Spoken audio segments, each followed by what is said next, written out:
there was a hole in me that I couldn't fill. I tried, I used to do horse riding, I used to do bike riding, walking, dancing, martial arts, I used to go diving, so many, skiing, water skiing, snow skiing, anything, just trying to fill this hole in me. And I couldn't do it. And so I was on this mission to just spend every hour, every second of the day doing something.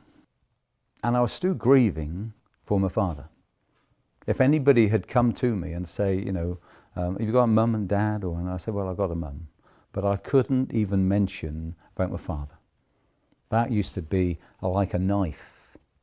And because I'd spent so long in looking after my mother and having that responsibility to bring my mother from having that nervous breakdown, I didn't have time to grieve. And so I bottled it up. I encased it like in a concrete case and put it so far down in me, this pain. You know, I was brought up in my youth to go to church on a Sunday. And this a Sunday, I was a bit bored because my parents obviously wanted to stay together, but I would go down on a Sunday, and the only thing I really learned was to pray, to bend your knee and put your hands together. That was how to pray. The decision then was, what do I really start doing? To make some money. I had all the tools from doing the tree work, and so I decided to do some door knocking and put some adverts in the paper and whatever. And suddenly this work started coming in. And I went to college, learned how to climb with ropes and harness. And I was a bit of one of these that I'll try it. You know, I'll have a go. I don't need... and so I learned the hard way and made some mistakes. Trees went wrong way and I dropped, you know, a few branches through things. But I learned through my experiences. And we started getting very successful. I had people working for me, and a man approached me one day. He started becoming a friend and a work colleague, and he said, have you ever thought about joining the Freemasons? I said, no. He said, well, I think you would benefit. He said, you're not really allowed to say this, but your business would benefit. And I was thought, well, if my business will benefit, then we'll have a go, you know, see what it's about. And I asked him a few questions, and he said, oh, I can't tell you. I went, oh, why can't you? He said, well, it's secret, and so that's part of you coming in, that you'll learn about. So I thought, oh, well, you know, I've got nothing to lose, I'll go into it. So I went through the interview, and I spoke as well as I could, and it went fairly tidy, and I got through. So I went into this different ceremonies, the first degree, the second degree, and the third degree. Not knowing what you're going to say or the actions you're going to make, and the obligations and the promises. I had nothing about that, and you don't know it until you do it. So they say, oh, will you follow me? And you say these words. The first degree, you go through the ceremony, and you are told then to remember a part of it to go into the second degree. And you are asked a question: what is Freemasonry? It's a peculiar system of morality veiled in allegory and illustrated by symbols. Well, at the time, I was so determined to learn it, I didn't really understand what I was saying. And that is a lot with Freemasonry. It's quite Old English, some language that you don't normally use. A peculiar system of morality. So the morals, true morals, a peculiar means warped. So it's warped morality, warped morals. veiled with allegory. Allegory is secrecy. So there's a secret, and it's always a secret until you get to the next part, and then it's secret again. Illustrated by symbols, and every symbol that is in Freemasonry is the same symbols as is in the covens, which the witches and the warlocks and the high priests take to take their obligations and promises into their different degrees, different levels. But I didn't know that. So I spent 2 years kind of going along and not bumbling along. I wouldn't say going along, but bumbling along and thinking, well, I don't know what all this is about. But my business started growing because they were saying, oh, what do you do? And I said, well, I'm a tree surgeon. Oh, I've got a tree. And I'd rather have you do it than... So I thought, oh, I'm on a good wicket here. I'm doing well. And then people started saying, oh, would you like to go to another lodge and visit? I thought, well, if I go there, then people will say, oh, what do you do? I'm a tree surgeon. Well, and it started, my business started growing, and probably a third of my business started to be Freemasons. But I really wasn't interested in all the ceremonies. I was interested in the social part, having a meal and a chat afterwards, but not the ceremonies. During this time, I got married. Now, this girl that I married, I met her at a club. I didn't live with her. I only met her, and I probably saw her 2 or 3 times a week and fell in love with her. And she fell in love with me, and I just, within probably about 8 months, we decided to get married. And we got married, and it was a church affair, and with all the pomp and the ceremony, white dresses and tail suits and top hats, and and my honeymoon was like a nightmare. Suddenly, I didn't realise that this girl had 2 sides to her. She'd suffered with anorexia for 4 years, so severely that it had affected her mind, and she had double personality. And I'd only seen the best part. I'd only seen the hide, not the jackal. And I could tell by what she wore in the morning on what mood she was in. And so we decided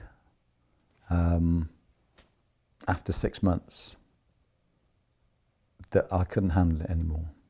I was actually going to have a nervous breakdown. That if I was going the same way as her, I couldn't understand what she was doing and the mood she was in. And she left a few times, then came back, and I just felt just a pain in me. And so we got divorced. But I still liked dancing, so I thought, what shall I do in the evening? So I started going out dancing again, and within several months, I started going out with girls again. And I thought, well, the past is the past, but inside there was this pain. And for one thing, there was this, remember the concrete block that I had in me. And then there was the pain from, I'd given my life to be with this girl for the rest of my life. That's what I believed at the time. And so it was like my life was just pulled apart than when my marriage split up. And I can always liken it to 2 bottles of acid, one from a father dying and one from a wife leaving. And suddenly they were poured together. And I couldn't cope. I was into tree surgery, so I was climbing.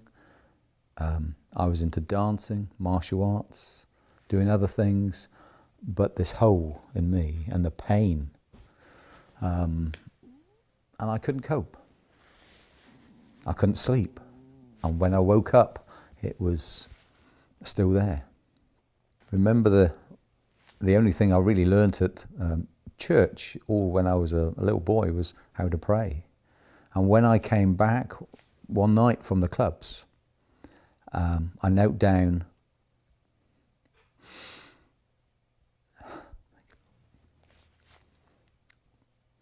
at the bed, put my hands together and prayed a prayer. A simple prayer saying, I don't know if you're there. You may be a God that is over the hill and far away, and I'm such a sinner, and I haven't spoken to you for years. But I need help. I'm desperate. I don't know what else to say. And I left it. 2 days later, I was taking this tree down for an old lady.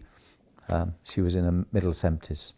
And I took it down and started sweeping up. And she said, oh, Mr. Knights, would you like to come into the kitchen? So I went in, and she said, oh, your check's on the side, but also the Lord has been speaking to me, and you've been praying. And I'd like to help you today. Now, I'm twice the size of her. I've always denied everything. And I said, no, I'm fine, thank you. And she leans forward and points her finger right in my face. And she said, God doesn't lie to me. You've been praying and I'd like to help you. And I went, well, maybe a little bit. And she gave me a little invitation. And it was the Full Gospel Businessmen's Fellowship International, a men's breakfast. And those went right over my head. And I went, really don't expect me to come because I'm not into this. And she said, well, I'm going to pray for you every morning and every night that you'll come. And I didn't even look at the address. And I thought, oh, I don't want to do this. But I'll put it in my suit pocket just in case I go. So I went upstairs, opened the cupboard and put it in my suit pocket. And I didn't realise it was in 3 weeks' time. So I had plenty of time to forget about it. And I did.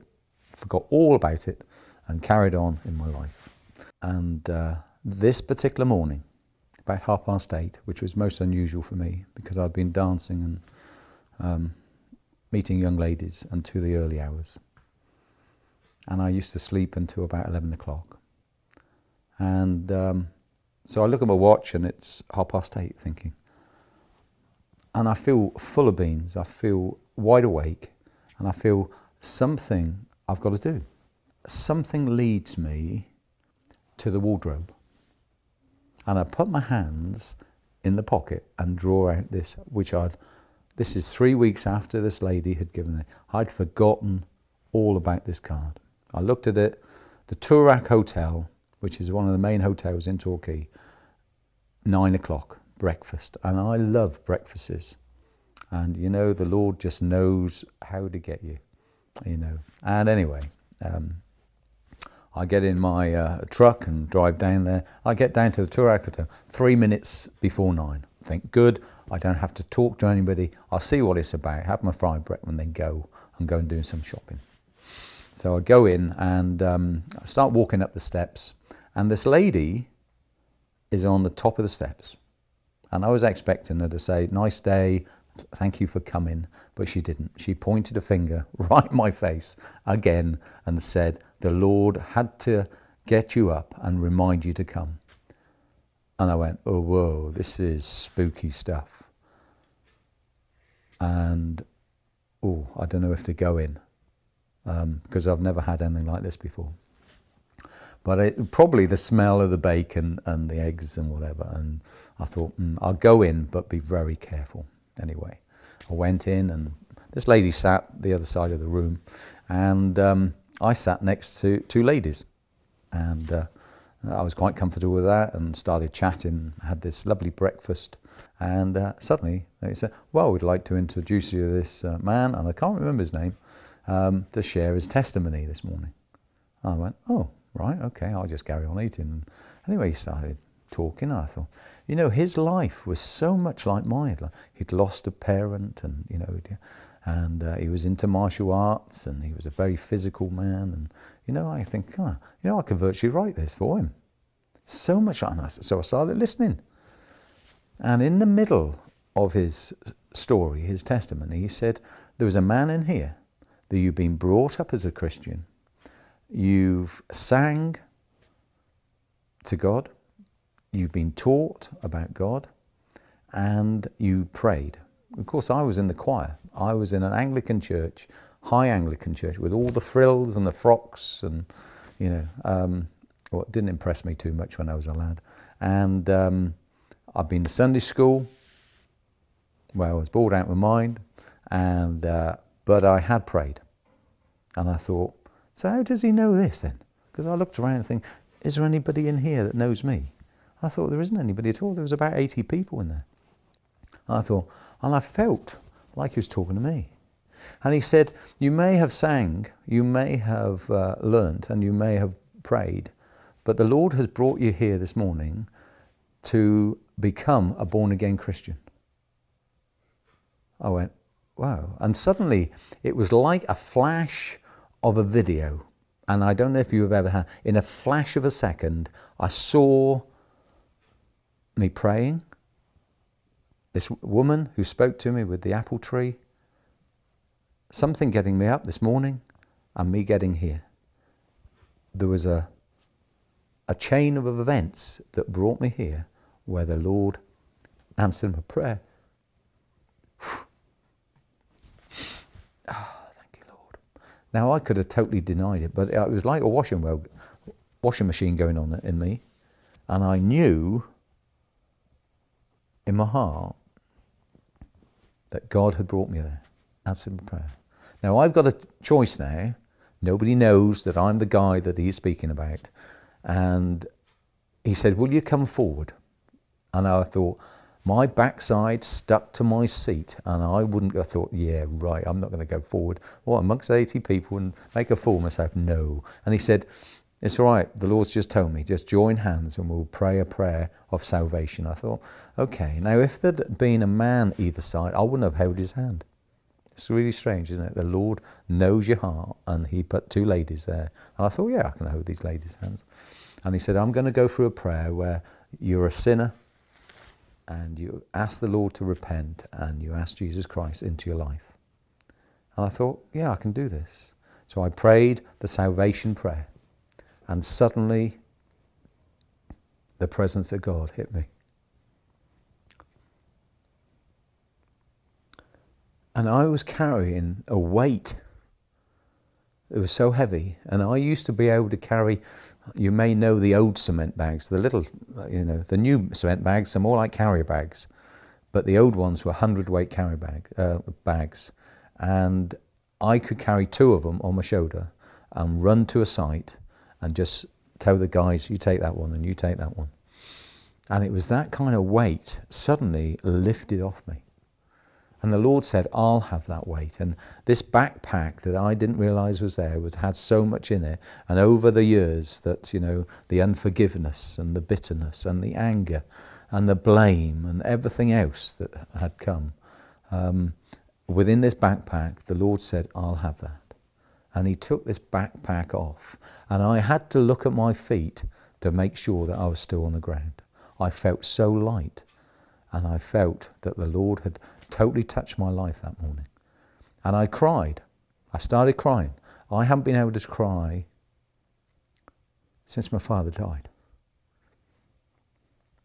And I cried for about 3 hours. It just come out of me.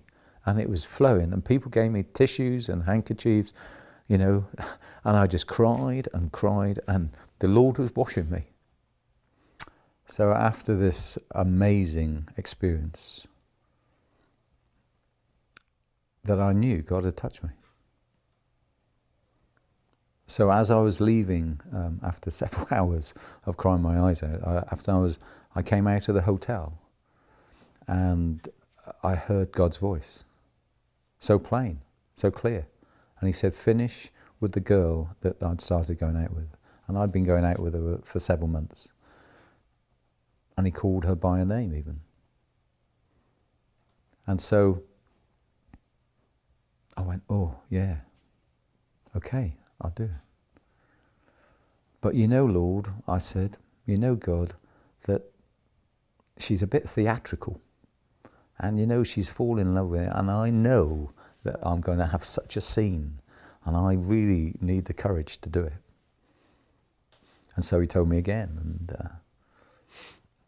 And he was trying to get my attention. And I was really putting it off and putting it off. Now, the third time he told me, I'm going to share this experience. And my brother came down with his wife and 3 children for the weekend. And my mother had come over to see, and they were leaving. And there was no reason why any of them had to cross the road, because their car was parked on the pavement and my house was right next to the pavement. So they started coming out, and suddenly the middle daughter, Jasmine, ran across the road for no reason, just ran across the road. And this car came and hit her right through. And she lifted up in the air and bounced and bounced, and she was totally still. I ran out and picked her up. And I stood in the middle of the road, and it was like the stillness of time. There was the engine wasn't running in the car, the man didn't get out, my family, my brother, they were still. No noise, no nothing. And I heard God's voice saying, finish with this girl. And I went, what about Jasmine? He said, there'll be nothing wrong with her. And with that, she started crying. The man got out the car, the engine was still running, and my brother and his wife, and they were all screaming, shouting, and I went back and gave Jasmine, the middle daughter, back to my brother, and I said, she'll be all right. He said, you know nothing, I'm going to take her to the hospital. Anyway, they kept her in for 48 hours, and all she had was a scratch here. But I know that she was dead when I picked her up. Lifeless. And I thought, I can't tell anybody, because they'll never believe me. Perhaps it's just my imagination. Anyway, a couple of months went past, and my brother and his wife, Bella, came for the weekend again. We were just in the lounge, and just the 3 of us. And suddenly this glaze came over my brother's eyes.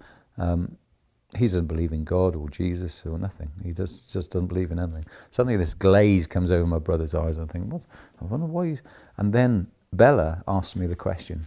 She's not a believer either. What happened, Paul? I went, what do you mean, what happened? I knew exactly what she was on about. And I said, what happened? What do you mean, Bella? She said, what happened in the street when we came down last time? I went, nothing very much. And she said, oh, yes, there was. I want you to tell me. And I went, do you really want to know? She said, yeah. I said, Jasmine died. She said, I know. And God brought her back to life through you. I went, wow.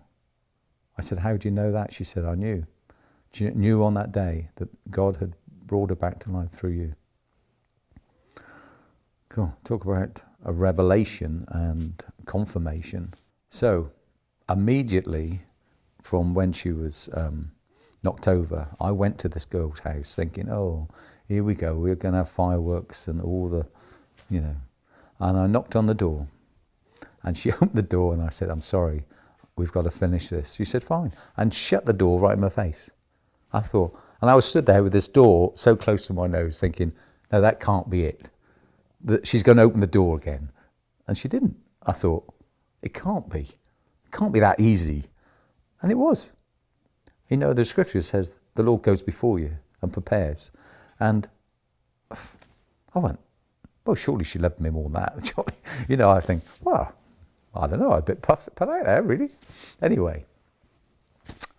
And I think within 2 days, I still like dancing, still like clubbing it and whatever. I met my wife. And it was just like the Lord wanted this other girl out of my life before I met Angela. And we, because of our kind of past, she'd been married before, I'd been married before, and, you know, we were a bit kind of hesitant. So this experience that Angela had was she didn't know if to fully get involved with me. And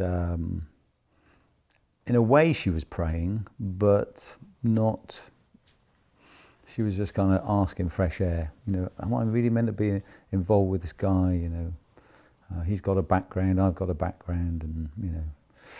And she was a hairdresser, and she was locking up one night, and this lady comes to the door, and she said, "I'm sorry, we're just locking up." She said, "No, I've come to see you." And he went, "Come to see me?" She said, "Yes, have you got just a few minutes?" And she said, "Oh, yes," she said. So they both sat in the chairs and looked towards each other, and she said, "Yeah, I've got a message for you." She said, "You've just met a man. He's a born-again Christian. And if you give him your life, he will be your feet for the rest of your life.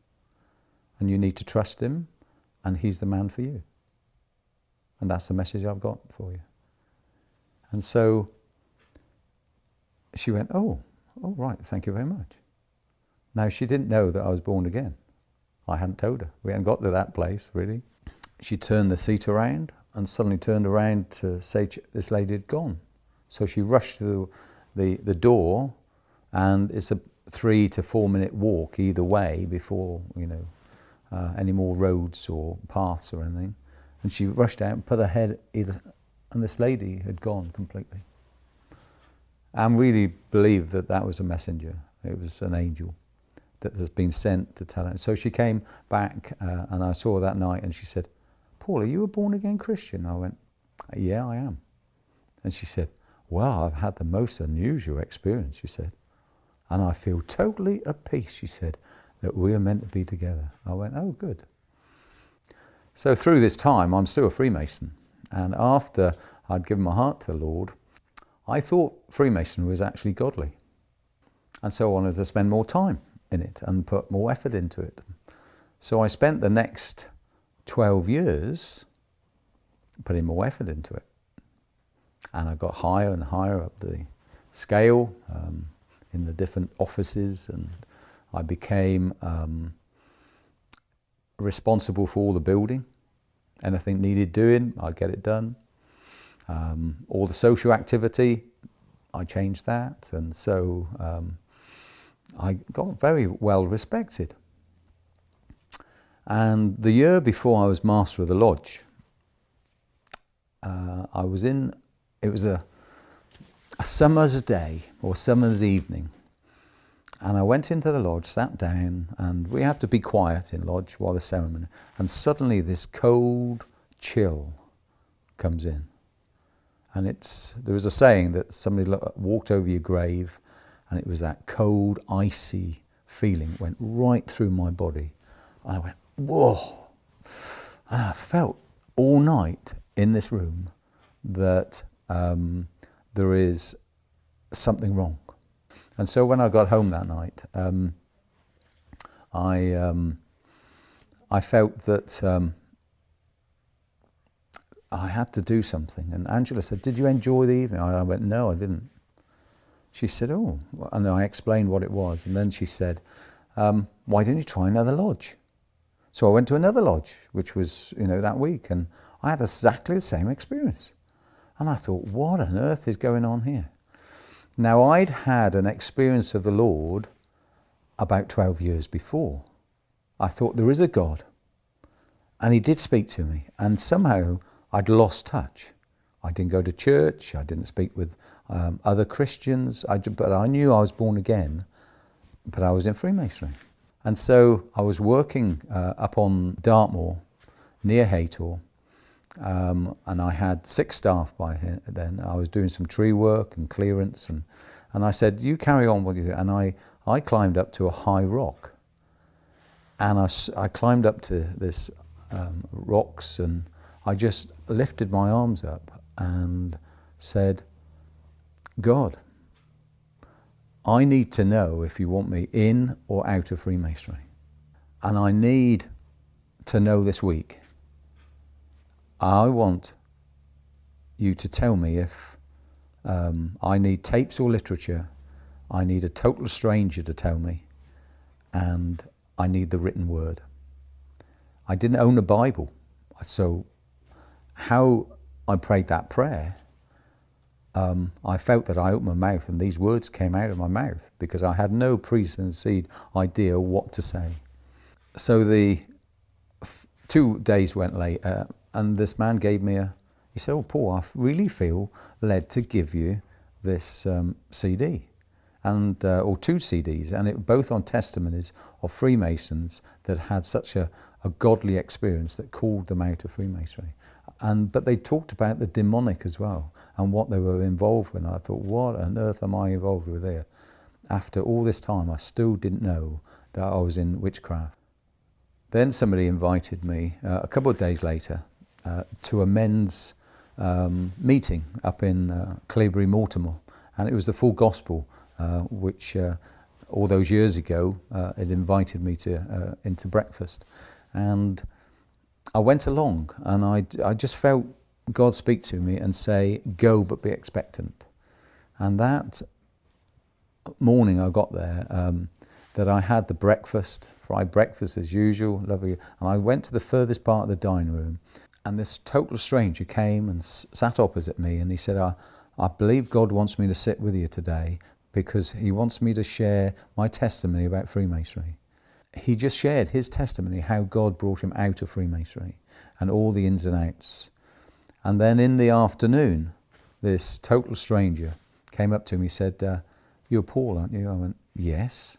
He said, "Oh, I'm sat down over there." He said, "When you got a minute, come and have a word." So I went over after a few minutes and he said, "Sit down." He said, "I'm an evangelist, I'm a teacher, I go to Bible college, I teach in Bible college, I go all over the world teaching." He said, "I really don't want to be here." He said, "But God wanted me to be here." So he introduced himself. He said he's David. He said, "I've been led by the Lord to come today." He said, "I really didn't want to come." So I said, "Lord, you'll have to confer." And he said within a couple of hours, his friend that he hadn't seen for 8 months came and said, "I bought you a ticket for Cleobury Mortimer." He said, "I felt the Lord say, buy you a ticket. So I knew I had to go. And I said, "Lord, why do you want me to go?" He said, "You're going to meet a man called Paul, and I want you to give him these scriptures. These are the scriptures the Lord wants." And I said, "Oh, when did you get these?" Now, you've got to realize that I'd asked on the Monday. This is the Saturday, and I'd asked on the Monday before, okay? And I asked the Lord, within the week, I want you to tell me. So he said, the Lord gave it to me 2 weeks ago. I said, no, there's a misunderstanding here. I only prayed 5 days ago. He said, "No, the Lord gave it to me 14 days ago. He said, and I went, "Well, how do you work out that then?" And he said, "The Lord has already answered your prayers before you pray, and as you open your mouth, he will put the prayers in your mouth. So he's already answered them." So this man was prepared by God to come and give me the scriptures before I asked. That if there is anything in darkness, it's not a God. Anything in secrecy is not a God. There is only one master, and let your yeses be yes and your no's be no. And don't take any obligations or promises. And he said, "They're for you, Paul. And they are the scriptures that I needed to confirm the Lord wanted me out of Freemasonry." But the Lord kept me in Freemasonry for another 2 years, and some people don't understand that. But you know, the Lord is honourable, and he wants us to be honourable. I was a representative of him. Many people used to come to me and ask why I'd stepped down from all responsibility. I stepped down from my office, I stepped down from looking after the building, running the social activities. And people used to say, "Why, Paul?" And I could tell them about the Lord. And so within the lodge, I was telling people about Jesus. And people would come in and say, "Can you pray for me, Paul? I've got this problem and that problem." And so the Lord wants us to be honourable. He wants us to be ambassadors, representatives of him. And I had a peace while I was there, and he wanted me to outsee my office and have all the responsibilities. But the Lord had revealed the truth about Freemasonry, that it's based on witchcraft.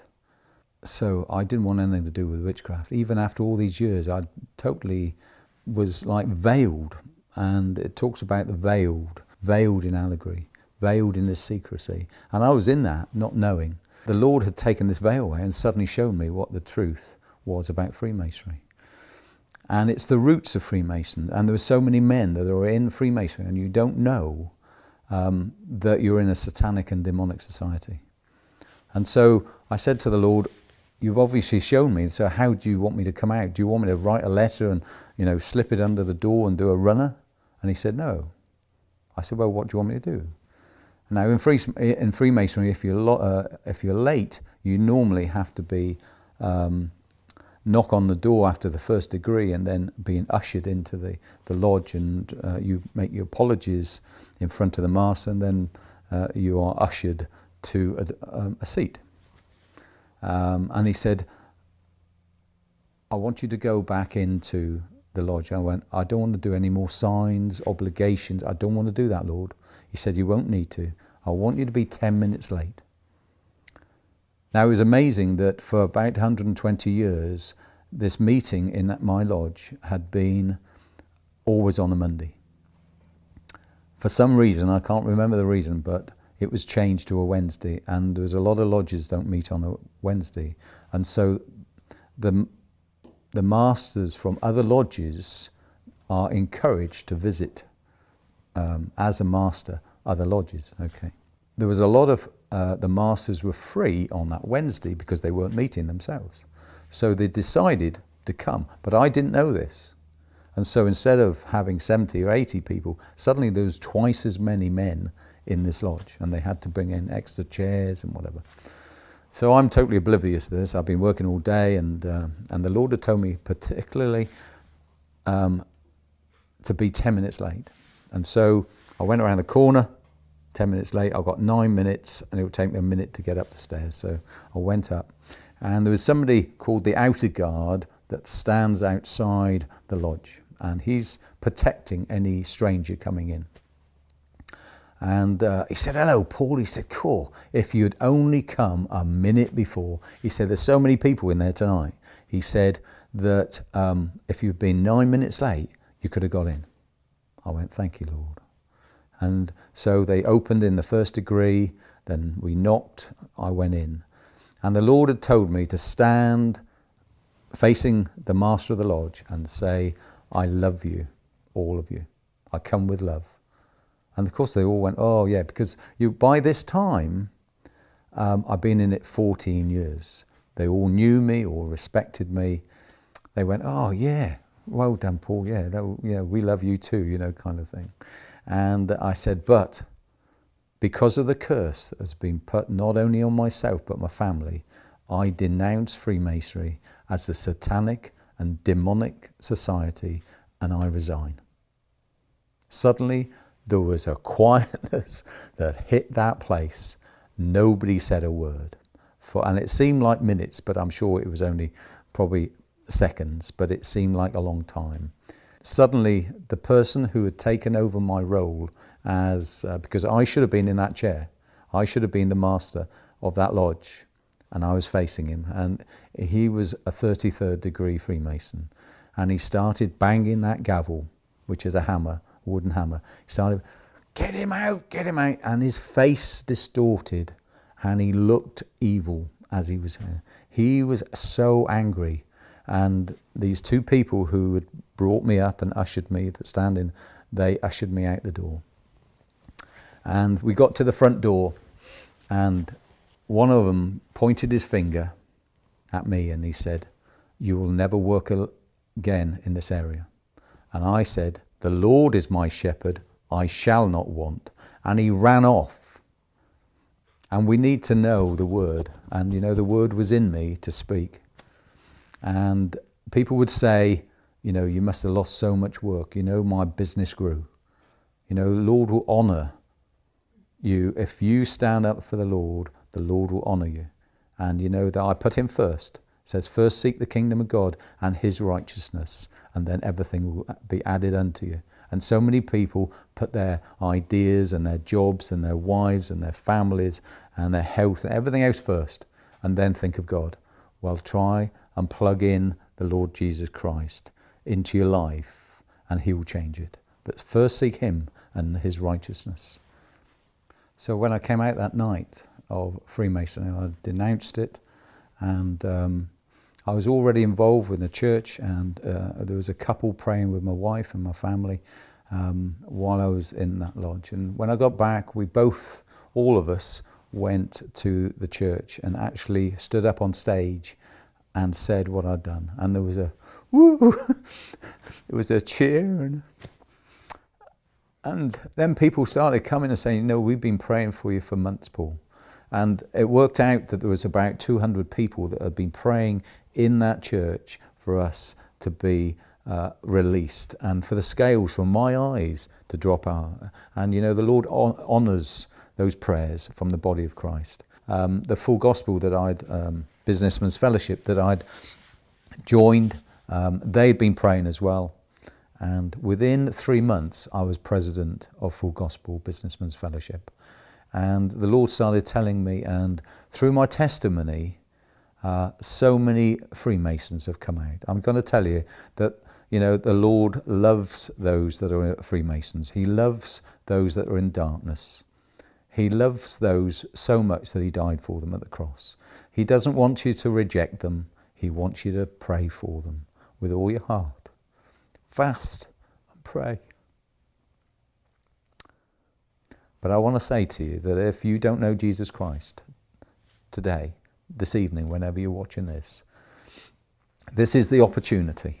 I'm going to pray a prayer. If you want to pray this prayer after me, dear Lord Jesus, I thank you for Paul's testimony. I thank you that you have revealed yourself to me through this program. And Father, I know that you're real. There is a hole in me that you need to fill. I know that I'm a sinner, and I ask you to forgive me tonight or today. Will you come into my life? Will you fill this hole? I want to be born again. Will you fill me with that Spirit, your Spirit? Will you heal me and deliver me and set me free? Will you lead me and guide me through life? Will you tell me which Bible to buy that you may lead me through your scriptures, Lord, and teach me? Will you lead me to a good church and a body of Christ? Will you lead me in that worship, Father, that I want to lift my hands and just worship you in spirit and in truth? And Father, the scripture says that if my people pray and worship me in spirit and in truth, I will inhabit the praises of my people.